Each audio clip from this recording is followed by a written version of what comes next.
Hi, this is Matt from tracymac.co.uk and from unboxings.com. Here I have the Blackberry Storm 9500, which we're just going to have a quick look at and unbox before we go on to actually do a full review.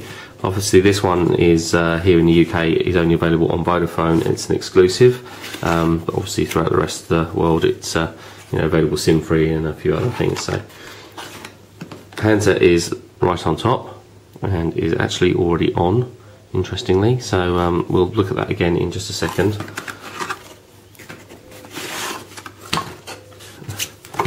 We have a little guide here to the key features.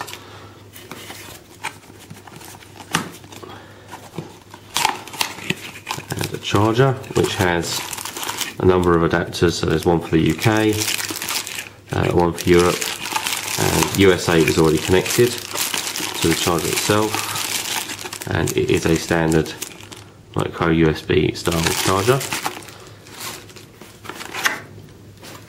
In the other box we have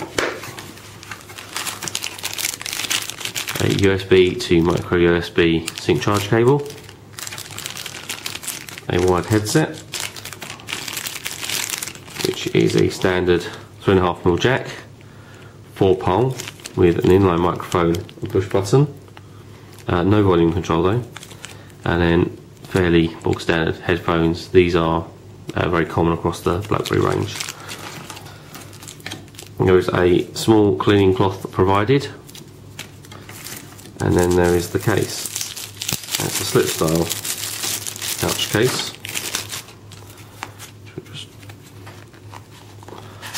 Again, very common with the across the Blackberry range. It has a little magnetic insert so that when you actually put the device into the case and out of the case, it actually does know that it's in and out of the case, so it actually sets different ring profiles and things according to how you want to configure the handset. It is actually a little smaller than the handset, and it pokes out the top. I guess that's deliberate so it's easier to pull in and out. But there we go. So have a look at the handset itself. So this is the Blackberry Storm 9500. On the front we have a 3.3-inch diagonal display, which is 360 by 480, quite a generous resolution. Below that we have the red and green phone keys for sending and ending your calls. The red key also acts as the power button. You have your Blackberry menu button and a back button. Everything about the Blackberry Storm is completely touchscreen. As you can see there, this has already been used, so I don't know if you can pick that out on the camera there, but it's extremely dirty, the screen, unfortunately. Down the right hand side we have a soft key and a up down rocker, presumably some sort of volume control, possibly using for navigation. On the top we have a 3.5mm socket for our headphones and for our headset. On the top we have a couple of buttons which are kind of unusual. They're actually situated right on the top. The whole of the top area kind of rocks, so on one side we've got a mute, the other one side we've got a lock. That's useful so that you can actually touch it when you put it in the pouch. I guess you can just press the buttons through the top. Down the left hand side we have another soft key, and then our micro USB sync charge cable. Nothing to speak of on the bottom aside from the little microphone hole. So obviously on the back we have the cover over the battery, which I'll just remove. We have a 1GB micro SD card included here. It does support higher capacities. Then we have our Vodafone SIM card, and then the battery itself, which is 1380 milliamp hours. Let's just put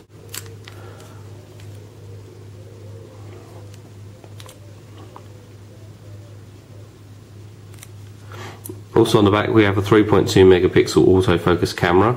There isn't a mirror for taking self-portraits, but this area is quite shiny, so you could probably achieve that if that's something you want to do. And also is a LED flash to illuminate your shots in low light. So just while that's powering on, let me run down the rest of the specification. 112mm from top to bottom, 62.2 wide, and then nearly 14mm thick. It's actually quite a large device, and it's not particularly heavy, but it feels weighty in your hand. It's 155 grams, so it's kind of on the high side. OS is RIM Blackberry OS 4.7. We have a 624 MHz processor, which is pretty fast, and quite a large ROM capacity at 1.1 gig. and our RAM is 192 megabytes, so it probably chugs along quite well. As I say, 3.3 inch diagonal display, which is 360 by 480. We're quad band for GSM, but only single band for 3G. Now, whether that's different throughout the rest of the world, if you buy handsets from, in other regions, I don't know. But as I say, this is only UMTS 8500, so it will only actually work here in the UK and maybe a couple of other places in Europe. But I don't think that's going to work properly on 3G, say in the USA. Obviously touchscreen, and we do have a accelerometer built in, so when you rotate the device it does know that you've turned it, and obviously updates and changes the display from landscape to portrait and back accordingly. We have built-in Bluetooth too, but there's nothing in the specification to say whether that supports EDR or A2DP. We don't have built-in wireless LAN, and we don't have built-in infrared. Infrared, I guess, is not so common these days anyway, but it's a shame that there's no Wi-Fi. We have built-in GPS and assisted GPS, and it does support geotagging with the camera, so it's quite nice to be able to geotag your photographs and then obviously upload them to Flickr or whatever preferred service, and it will actually tell you where you took the photograph and show that on the map, which is quite cool. As you can see, our cold boot time is quite extended, because obviously I removed the battery just a moment ago, but we'll just wait for that to start up. Okay, so now that we've finally started up properly, time to talk to you about a couple of things I've noticed on here already. Obviously we can go into messages. I haven't really got anything apart from like a welcome message, and then we've got SMS, and contacts, media and so on, and then you've got your standard Blackberry style menus, which are very similar to the other Blackberry devices that I've seen before. Obviously got games, and for those of you that are a fan of Brick Breaker, luckily that is still there. But one thing I need to mention is the touchscreen here on the front is actually quite loose. It's been implemented in such a way so that when you touch the screen, so that's now rotated, as you touch the screen and press it, the whole of the screen kind of moves like one large button. Now I can understand what they're trying to do here, is to make it more like a haptic feedback, and so that you know that you've pressed something. So the whole of the screen itself does sort of respond to a touch. You can probably hear that clicking there as I do that. But the result is that the screen itself is actually a little bit loose. Now, whether or not this is because this is a review model that's been somewhat hammered or whatever, I don't know, which is sort of kind of a little bit disappointing. It kind of rattles as you actually shake the device. Not I'm suggesting you would shake the device, but that's how loose it is. So whether or not that will become annoying in time, we'll have to see.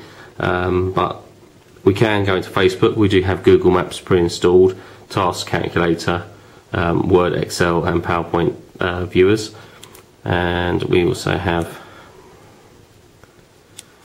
going back home, we have a calendar, clock, the camera, and let's just see how good the camera is. Apparently I can't use the flash, which I don't care about just at the moment. There's enough brightness in here, and I'll just take a shot. Okay, so the camera actually isn't particularly bad. It's quite good for a phone camera. 3.2 megapixel, probably on the low side, but the optics don't look like they're terrible. I mean, I'm only looking at a small on-screen preview, but it doesn't seem too bad. But we'll just delete that for now. The touchscreen is quite sensitive and does work quite well, and obviously you're using just your finger rather than a stylus. And if we just have a look perhaps at text entry, and we'll create a new message. We'll compose a new SMS. As you can see, we've got a 20 key style QWERTY, so we tap the key twice for W, and we tap it once for E, and so on across that screen. So you get the idea. Now, whether or not we can actually change that style keypad, I personally can't tell you at the moment. I haven't really used the device very much, but we'll get down to, oh, there we go, as we actually rotate into landscape, we do get a full QWERTY keyboard, which is obviously a little bit better if you're used to the QWERTY as I am. Touchscreen isn't bad. To say, it's quite sensitive and it's quite easy to use with just the tip of your finger, so that's quite good. We'll be putting together a more detailed review of the Blackberry Storm 9500 over the next couple of weeks, and that review will be online on tracyandmatt.co.uk quite soon. But if you're a fan of our unboxing videos, why don't you check out our new website, unboxings.com, where you can find more of the same.